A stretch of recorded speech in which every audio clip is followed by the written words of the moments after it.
اعوذ باللہ من الشیطان الرجیم، بسم اللہ الرحمن الرحیم۔ السلام علیکم پیارے بہن بھائیوں، گولڈن لائنز میں آپ کو خوش آمدید کہتا ہوں۔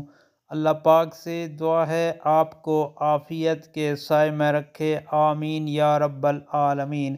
پیارے دوستو، رمضان المبارک میں تہجد کی نماز کے بعد یہ دعائیں پڑھیں۔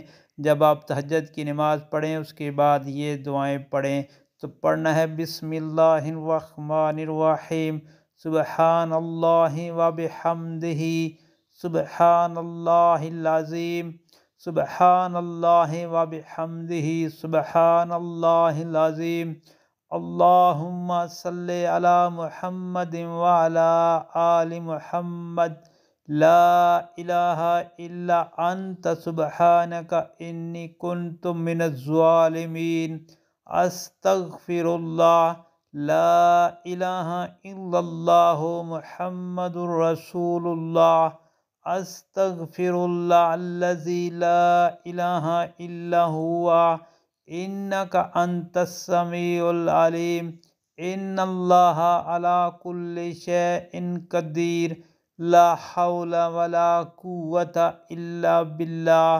پیارے دوستو، جب آپ نماز تہجد پڑھ لیں اس کے بعد یہ دعائیں لازمی پڑھیں، یہ کلمات لازمی پڑھیں، اور آپ سے گزارش ہے ان کلمات کو آگے دوستوں، گھر والوں، عزیز و اقارب کے ساتھ لازمی شیئر کریں تاکہ ہر کسی کا بھلا ہو۔ اللہ تعالیٰ آپ سب کی پریشانیاں دور فرمائے، آمین یا رب العالمین۔